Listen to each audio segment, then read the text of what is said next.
So students, ये part 2 है और इसके पहले वाले पार्ट में मैंने आपको समझाया है कि आप कैसे रीडिंग सेक्शन को टैकल करेंगे एंड राइटिंग सेक्शन को भी, कुछ पार्ट्स को। अब राइटिंग सेक्शन के कुछ आगे के पार्ट को हम कर लेते हैं। तो राइटिंग सेक्शन में क्या करना है, आप फॉर्मेट को ज़रूर फॉलो करिएगा और फॉर्मेट को फॉलो करते हैं तो आपका ठीक है, फॉलो कर लेंगे आप क्या जो फॉर्मेट होता है क्लियर। और फॉर्मेट क्लियर करने के बाद अब हम आते हैं ग्रामर सेक्शन पे। तो ग्रामर सेक्शन के लिए स्टूडेंट्स आप क्या करो कि अपना कॉन्सेप्ट क्लियर रखो। अब क्या होता है कि इसमें आपको एलिमिनेटिंग जो मेथड होता है उसको यूज़ करना होता है।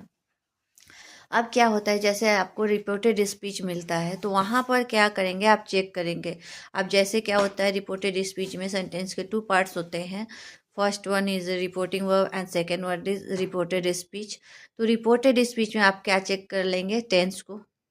ठीक है, कि टेंस कैसे है, तो उसके अकॉर्डिंग आप सेट करेंगे। फिर आप टाइमिंग को चेक कर लेंगे। तो आप इसके लिए क्या करो कि जैसे ही क्वेश्चन आप देखते हो आप उसके अकॉर्डिंग टेंस को सेट कर लो।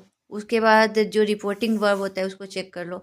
और जो आपके ऑप्शन दिए रहते हैं उसमें कोई एक ही ऑप्शन होगा जो इन सारी चीज़ों को करेक्ट करेगा, तो आप उसको करेंगे। इस तरीके से ये क्वेश्चन आ सकते हैं टिक द करेक्ट ऑप्शन में। सिमिलरली आपको टेंस के लिए भी हो सकते हैं, मॉडल्स के लिए भी हो सकते हैं एंड सब्जेक्ट वर्ब एग्रीमेंट के लिए भी हो सकते हैं ऐसे ही क्वेश्चन।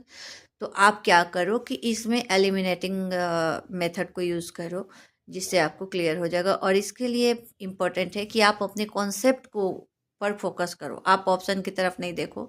अगर आपके कॉन्सेप्ट क्लियर है कि हाँ ये वाले मेथड के साथ ये वाले कॉन्सेप्ट जाएंगे तो आप ये इजीली कर लोगे और आपके बिल्कुल भी मार्क्स नहीं कटेंगे। अब आते हैं लिटरेचर वाले पार्ट पे। तो इसकी आंसर राइटिंग कैसे करनी है, तो आंसर राइटिंग करने के लिए सबसे पहले जब भी आप आंसर राइटिंग करना स्टार्ट करेंगे तो उसमें आप अपने चैप्टर को मेंशन करेंगे, जिस चैप्टर से ये क्वेश्चन होगा। क्योंकि आपने बुक तो ज़रूर ही रीड किया है, बुक रीड किया है तो आपको उसके कैरेक्टर, चैप्टर के नेम, ऑथर के नेम सारे कुछ क्लियर है। ठीक है, तो आप क्वेश्चन देखेंगे, जो भी क्वेश्चन करने वाले होंगे तो चैप्टर के नेम देंगे, साथ के साथ ऑथर के नेम देंगे। एंड इसके बाद से आपको जो भी क्वेश्चन किया जा रहा है आप उसको एक्सप्लेन करेंगे। अब आते हैं कुछ इंपॉर्टेंट जो चैप्टर्स हैं एंड कुछ क्वेश्चन है वो मैं आपको बता देती हूँ। सो आप लेटर टू गॉड वाले चैप्टर को ज़रूर पढ़ लीजिएगा। एंड सेम चैप्टर के जो पोएम है डस्ट ऑफ स्नो, इसको पढ़ लीजिएगा।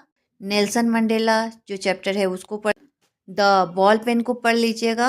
सॉरी, बॉल पोम को पढ़ लीजिएगा, बॉल पेन नहीं, गलती से हो गई। एंड अमांडा चैप्टर को पढ़ लीजिएगा।